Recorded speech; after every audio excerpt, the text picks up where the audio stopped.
जी अस्सलाम वालेकुम सबको। पहली बात तो ये है कि बहुत बहुत शुक्रिया आप सबका आने का। और बड़े अरसे से आप लोगों से इंटरेक्शन नहीं हुई थी, तो ये एक बड़ा अच्छा मौका है कि हम आपको बता सकें, आप हमसे पूछ सकें कि आइंदा आने वाले वक्तों में क्या होने वाला है और क्या कोशिश की जा रही है, और इस टूर किस तरीके का गया। बल्कि टूर नहीं, मैं क्योंकि मेरी इंटरेक्शन काफ़ी अरसे के बाद हुई है, तो पूरा जो पिछला एक साल का tenure, I think we can also talk about that. और मैं आपको ये भी बड़ा क्लियर कट बताना चाहता हूँ कि I am not here to hide behind anything. किसी चीज़ के पीछे मैं छुपने के लिए यहाँ नहीं आया हूँ। बड़ा क्लियर और कैटेगोरिकली, और आपको हर चीज़ जो सच है, हकायक हैं, वो बताऊँगा। और जो प्रॉब्लम्स हैं, जो मुश्किलात हैं, और जो हम आगे प्लान कर रहे हैं, उसके सब के बारे में आपके सवालों का इंशाल्लाह मैं सबका जवाब दूंगा। आप जहाँ तक बात टूर की है, तो टूर सबके सामने है। थोड़ा टफ़ ज़रूर था, मुश्किलात थी। जिस तरीके से आजकल क्रिकेट वर्ल्ड वाइड हो रही है, वही मैंने फिर बात आ गई ना कि इट्स नॉट एन एक्सक्यूज़। लेकिन ये है कि कोविड के इश्यूज़ हैं, हम सबको मालूम है। क्योंकि जिस तरीके से हम टूर पे गए और जिस तरीके से 14-15 दिन का जो वो क्वारंटीन का टाइम था, उसके बाद टाइम की किल्लत, और जिस तरीके से ये सारा टूर हुआ, उसमें ज़रूर मुश्किलात थी। पहला टेस्ट मैच हम माशाल्लाह बहुत अच्छा खेले। आई थिंक थोड़ा सा ऑफ कोर्स गलतियां ज़रूर हुई। New Zealand is always a tough tour, we all know that. और फिर दूसरा test match, I think last आखिरी 1-2 दिन की जो क्रिकेट थी, वो उसमें हम लोग थोड़ा सा लेट डाउन हुए, हम सब लोग। थोड़ा नो बॉल का भी 1-2 इशू हुए, फिर कैचेस का ड्रॉप होना। आई थिंक ये सारा कुछ मिला के टूर की वो परफॉर्मेंस जो हम चाहते थे, वो नहीं हुई। लेकिन जो हालात हैं, जिसको देखा जाए, तो I think I am so proud of the bowlers कि जिस तरीके से उन्होंने इन मुश्किल हालात में दे कीप फाइटिंग। और जिस तरीके से हम ये टूर खेले, एज आई सेड के रिज़ल्ट उस तरह के नहीं आए जिस तरह हम चाहते थे। लेकिन हम लोग आगे इंशाल्लाह जो देख रहे हैं कि साउथ अफ्रीका आने वाला टूर या उससे further on, I think we are looking at building into a very very fine bowling line up, very good team इंशाल्लाह। क्योंकि अगर वाइट बॉल की क्रिकेट देखी जाए, तो उनकी बॉलिंग और सारा देखा जाए, तो वी हैव गॉट सोर्सेज के जो आने वाले वर्ल्ड कप, एशिया कप, जो मेजर क्रिकेट आने वाली है, I am really looking forward के जिसमें वी डू रियली वेल। जी सोहेल इमरान। अभी ये बताइएगा कि आप साल की बात करते हैं, तो आपके बारे में जैसे जिसमें और आपके बारे में यही खासा फायदा था कि आप एक डिफेंसिव अप्रोच के साथ जो है टीम को आगे लेके चल रहे हैं। उसका जिस तरह मॉडर्न डे क्रिकेट है, उस तरह की क्रिकेट नहीं हो रही। बॉलर्स की आप जिक्र करते हैं, तो आप खुद इतने बड़े लीडर रहे हैं। नसीम शाह जो 2 अक्टूबर को अपना आखिरी मैच T20 का खेलता है नेशनल में, उसके बाद वो 1.5 महीना वो क्रिकेट नहीं खेलता, ग्रोइंग से वो प्रॉब्लम आ गया। तो क्या आपका ऐसा भी रीजन भी था कि अगर हम उसको लेफ्ट टेस्ट में डालेंगे तो उसका रिजल्ट नहीं मिल सकेगा जिसका आप सोहेल मियाँ, अगर किसी को भी उस टाइम, जैसे मैंने कहा ना कि उस हालात में किसी को भी खिलाते तो मुश्किलात ज़रूर होती। नसीम शाह एक बहुत टैलेंटेड यंग फास्ट बॉलर है, और उसने ये प्रूव किया है। आपने होम सीरीज़ में देखा होगा अगेंस्ट श्रीलंका, अगेंस्ट बांग्लादेश के जिस तरीके से उसने बॉलिंग की है, हैट्रिक ली उसने कराची में, और ही इज़ बीन आउटस्टैंडिंग। और मुझे कोई उसमें शक नहीं है कि 18 साल का एक बच्चा जो कि अभी क्रिकेट लर्न कर रहा है, जिसने बहुत ज़्यादा क्रिकेट नहीं खेली है, he is stepping up and up. और इंशाल्लाह आने वाले वक्तों में he will be force for Pakistan. मुझे इसमें कोई शक नहीं है। ना सिर्फ नसीम शाह, मैं ये कहूँगा कि मुझे बाकी बॉलरों ने भी जिस तरह से ग्रो किया है over the last 6 month 8 months, सारी मुश्किलात के बावजूद, आइसोलेशन, कोविड, मेंटल हेल्थ, और जो इश्यूज़ हैं उसके बावजूद, आई think he is doing a wonderful job. Defensive approach शायद गालिबन एक बना दिया गया है कि डिफेंसिव अप्रोच है। I think test match cricket की जो बॉलिंग है, मैंने ऑलमोस्ट 100 टेस्ट मैच खेले हैं, और मेरी हमेशा से एग्रेसिव अप्रोच रही है। हमेशा से एग्रेसिव अप्रोच रही है, और मैं हमेशा यही चाहूँगा कि पाकिस्तान की टीम भी अग्रेसिव हो, और वही कोशिश की जा रही है। और हम इंशाल्लाह पूरा कोशिश करते हैं कि जो टेस्ट मैच में रिक्वायरमेंट है उसी तरह की बॉलिंग की जाए। आप वर्ल्ड वाइड भी देखेंगे तो there is a method to a test match cricket, that's not one day cricket. One day cricket different है, क्रिकेट ओवरऑल ऐसे जैसे आपने कहा कि क्रिकेट बदल गई है, so we working on that कि जो आप जो मेथड है टेस्ट मैच क्रिकेट का उस पर बॉलिंग की जाए। जी सर। बुखार में ये बताइएगा कि क्रिकेट कमेटी को साबिक टेस्ट क्रिकेटर और जो नाकिबिन है वो रबर स्टैम्प का नाम देते रहे हैं। अब जिस तरह का डिसीजन आया है, बड़ी चर्मगोइयाँ हो रही थी, उसके ऊपर आप क्या कहेंगे? देखिए आई थिंक इस पर मुझे नहीं कोई ज़्यादा कमेंट करना चाहिए। आई थिंक ये कमेंट प्रोबेबली बेटर होगा अगर क्रिकेट कमेटी इससे आप ये सवाल करें, तो वो अगर आपको जवाब दें तो मेरा ख्याल है बेहतर होगा।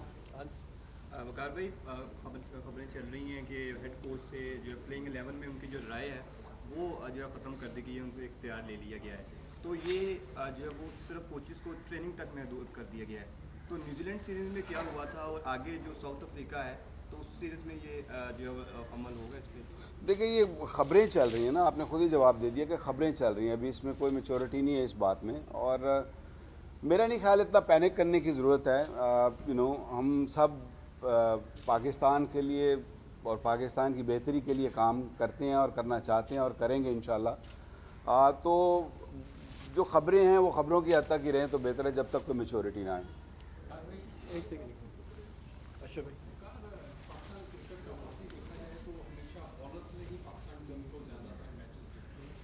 और एक बहुत बड़ा तजर्बाकार कोच, बॉलिंग कोच वकार वहाँ पर मौजूद है, तो हम न्यूजीलैंड की भी नहीं हासिल कर सके। तो क्या समझते हैं कि कहीं पे लैक है? क्या आप लड़कों को वो चीज़ नहीं बता सके दौरान मैच जो वो खिलाड़ियों को आउट कर सकते? नहीं ऐसा नहीं है। आप ज़रा ओवरऑल बड़ी पिक्चर देखेंगे, जैसे मैंने पहले दिखाने की कोशिश की, शायद मैं बता नहीं सही सका कि जी जो हालात हैं आप उनको तो कंसिडर नहीं कर रहे ना कि मैं ये तो नहीं कि मैं बताता नहीं हूँ या मुझे नहीं पता टेस्ट मैच क्रिकेट का कि टेस्ट मैच की क्रिकेट किस तरह होनी चाहिए।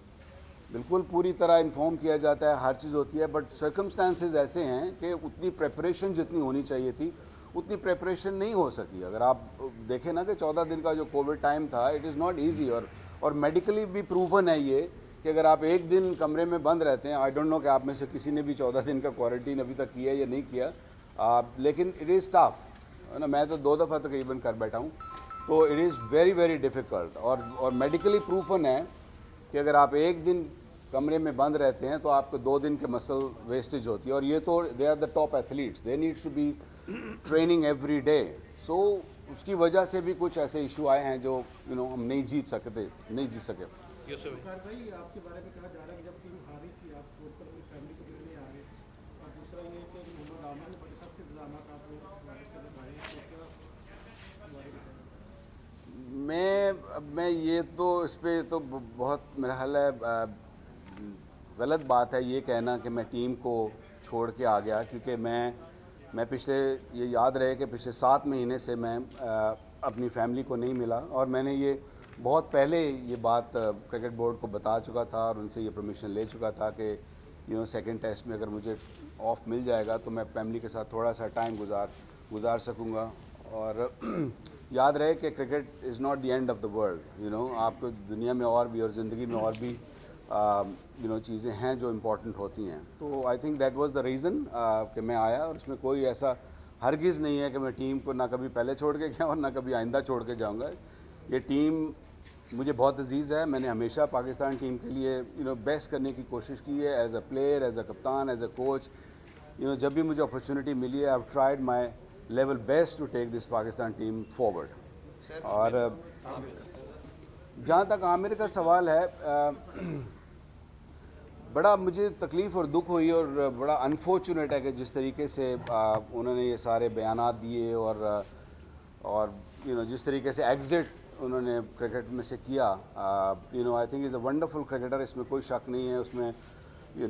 बट अनफॉर्चुनेट है क्योंकि अगर मुझे पूछेंगे तो मैं तो उन बंदों में से हूँ जो उसका एडवोकेट किया था कि उसको वापस आना चाहिए। और मैं सबसे लड़ा भी था इस मामले में। नजम सेठी साहब से भी मैं लड़ा था कि नहीं आना चाहिए। लड़कों से भी मैंने बात की थी कि वी शुड एक्सेप्ट हिम। बच्चा था, गलती हुई है, हो जाती हैं चीज़ें। तो उसके बाद इस तरह के बयानात देना तो ये थोड़ा सा नामुनासिब था। और मैं समझता हूँ कि अगर इंसान की या बॉलर की किसी की भी, हमारे करियर में भी ऐसा हुआ है कि अगर बैड फॉर्म आती है या अच्छी बॉलिंग नहीं हो रही होती तो आप क्या करते हैं, you go to the first class cricket, you prove yourself right, और आप फिर वापस आते हो, चाहे वो एक जूनियर मोस्ट क्रिकेटर हो या सबसे बड़ा क्रिकेटर टीम में हो। तो ये एक इसीलिए फर्स्ट क्लास क्रिकेट होती है, ताकि आपकी इंटरनेशनल क्रिकेट बेहतर हो सके।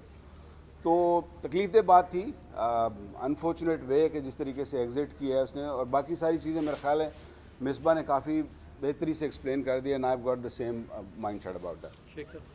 वकार ये बताइएगा कि एक क्रिकेट कमेटी ने खबरों के बाद एक नई लाइफ लाइन दी आपको कि जनूबी अफ्रीका के खिलाफ भी आपको एक मौका दे दिया गया। अब बताओ कितना दबाव होएगा, एक तो ये बता दें, दूसरा ये है कि आम ख्याल है कि आप को कमेंटेटर ज़्यादा का माना जाता है और कोच कम, इस पे क्या कहेंगे? पहली बात तो ये कि ये परफॉर्मेंस बेस्ड है, यू नो, जब आप इंटरनेशनल क्रिकेट में कोचिंग करते हैं या खेलते हैं कि कोई बंदा कोई बैट्समैन जैसे सपोजिंगली परफॉर्म नहीं करता तो वो you know it goes back, वो उसको परफॉर्मेंस बेस्ड है ना, ये इस लेवल पे।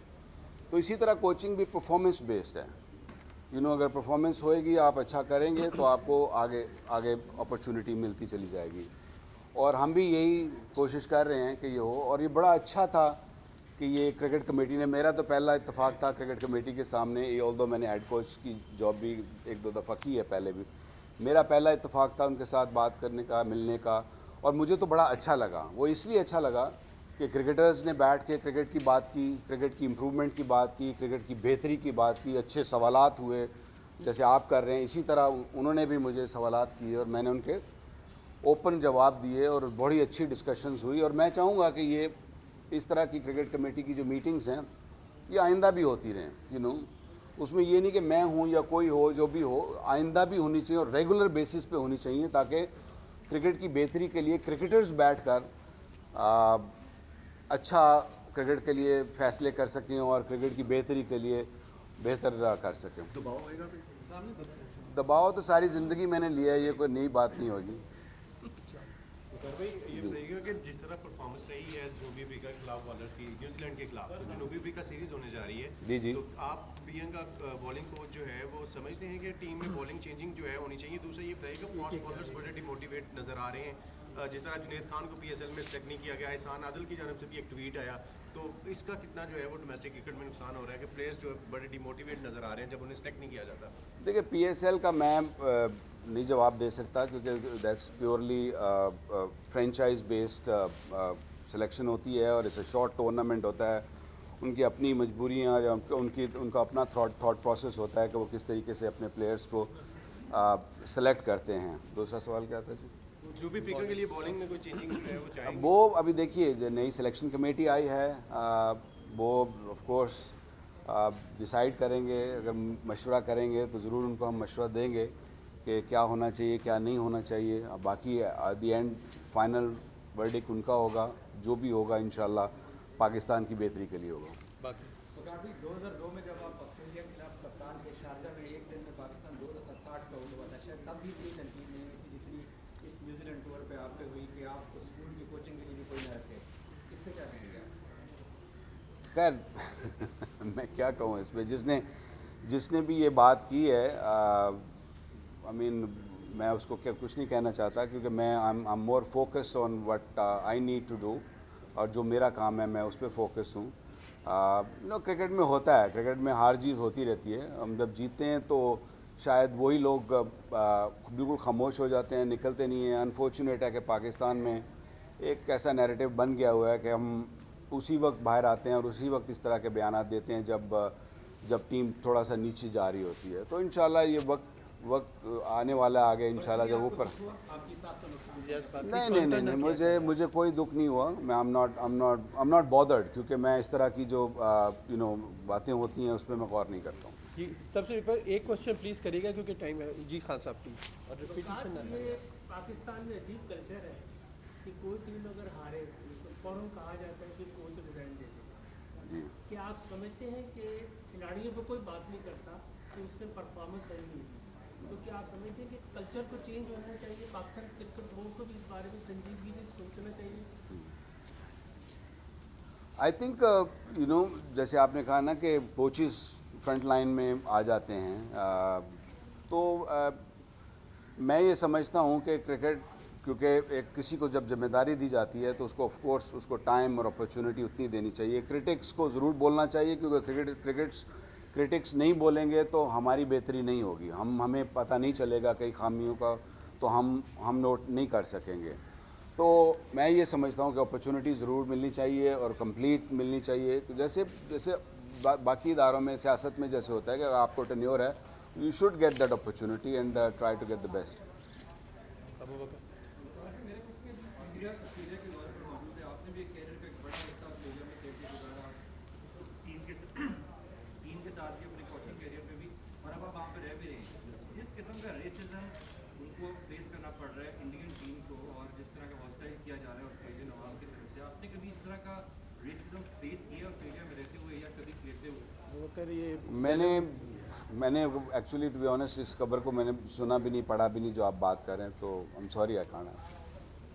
वकार भाई, बाबर और इमाम जहाँ जाते हैं न्यूजीलैंड सीरीज पे, इंजर्ड होकर वापस आते हैं और इंजरी का बायस बनते हैं फिजियो और डॉक्टर, जो टीम डॉक्टर, वो उनको थ्रो डाउन प्रैक्टिस करवाते हैं, हमें जहाँ तक पता लगा। तो ये काम कोचेस का नहीं है कि नॉन प्रोफेशनल बंदे जो थ्रो डाउन प्रैक्टिस करवाएं और वो इंजर्ड भी कर दें प्लेयर्स को, मेन प्लेयर्स को? देखिए ये अब यहाँ हम बैठ के जो मर्ज़ी कहते रहें, वहाँ की जो पिक्चर है वो डिफरेंट है। ये कह देना कि जो फिजियो ट्रेनर किसी ने किया है, नहीं, ऐसा बात नहीं है। ये नॉर्मल रूटीन होती है। बॉल लगना कोई बड़ी बात नहीं है, इंजर्ड होना कोई बड़ी बात नहीं, क्रिकेट का एक हिस्सा है। बॉल लग गई, इंजर्ड हो गए, अनफॉर्चुनेट, नुकसान हुआ पाकिस्तान को, क्योंकि बाबर का ना होना भी एक बहुत बड़ा फैक्टर था कि जिसमें हमारी बैटिंग उस तरीके से ना कर सकी, परफॉर्म ना कर सकी। और दूसरा ऑफ कोर्स कैचेस का ड्रॉप होना। आई मीन बहुत सारे एलिमेंट्स हैं छोटे छोटे जो हमें एड्रेस करने की ज़रूरत है गोइंग फॉरवर्ड, और इंशाल्लाह we will address those points and इंशाल्लाह डू वेल। मेरा सवाल हो गया लास्ट क्वेश्चन। अच्छा वकार, ये अभी हमने दौरा न्यूजीलैंड में भी देखा कि जो हमारे पेस अटैक था खास तौर पर, जिस तरह नसीम शाह है वो 140-144 के करीब बॉल करते थे। इस टूर के ऊपर उनकी पेस आई है काफ़ी नीचे, 135 के पेस पे कर रहे थे। इस तरह अब्बास जो हमारे मेन स्ट्राइक बॉलर है, उनकी भी बॉल जो है वो स्पीड उस तरह नहीं रही है। जैसे ही गेंद पुराना होता है तो उन्हें भी स्कोर लगना शुरू हो जाता है। इस तरह ही फहीम अशरफ हैं, उनकी भी पेस काफ़ी नीचे गिरी है। तो आप क्या समझते हैं, आप एज ए बॉलिंग कोच हैं, आप खुद भी काफ़ी तेज़ बॉलिंग करवाते रहे, तो ये इम्पैक्टफुल नहीं होता कि जिस तरह पेस गिर जाना एकदम से बॉलर्स की? क्या बॉलर्स उस तरह ट्रेनिंग नहीं कर रहे? देखिए पेस जो है it's important, I understand that, ज़रूरी है पेस अगर हो तो आपके पास, दैट्स गुड। लेकिन 20 विकेट्स लेना जो ना वो ज़्यादा इंपॉर्टेंट है मेरे लिए। वो किस तरीके से लेना है, that is more crucial than कि जी अब वो 140 पे कर रहा है, ये 150 पे कर रहा है। अगर वो 150 पे कर रहा है और विकेट नहीं ले रहा तो दैट्स यूजलेस, और 122-25 पे भी कर रहा है और विकेट्स ले रहे हैं, I think that is good enough for me. तो इस पे मैंने कभी पेस को इतना कभी मैंने कंसिडर करने की कोशिश नहीं की है। मेरा जो एम होता है वो होता है कि how to get the best out of a youngster. और नसीम शाह की जहाँ तक आपने बात की, is only 18, don't forget that, maybe not even 18, 18 साल का बच्चा है, and he is gone through a stress fracture, back stress fracture, and then he is of course had a groin issue also. So कोई भी जो fast bowler जब अपनी इस एज में आता है, मैं अपनी भी मिसाल दे सकता हूँ, I had stress fractures in my back at that age. और ये सब कोच है, आप ऑस्ट्रेलियन फास्ट बॉलर्स भी उठा के देखेंगे 3-4 साल लगे हैं उनको to get mature at this level. तो हम कोशिश कर रहे हैं कि वो, of course I would love him to go back to his normal pace जो उसकी है 145-150 भी, but I think it will take a little bit time. Once थोड़ा सा मैच्योर होएगा, उसके bones stronger, I think he will get better. Hafiz last question please जल्दी।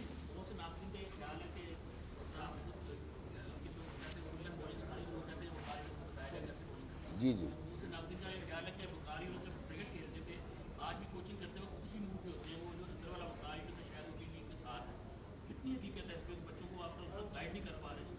नहीं, आप मुझे सवाल की समझ नहीं, सॉरी दोबारा करिएगा।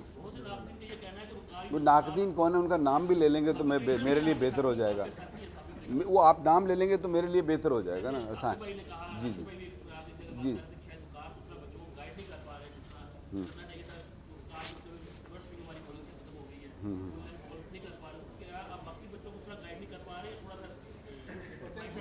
हाँ जी।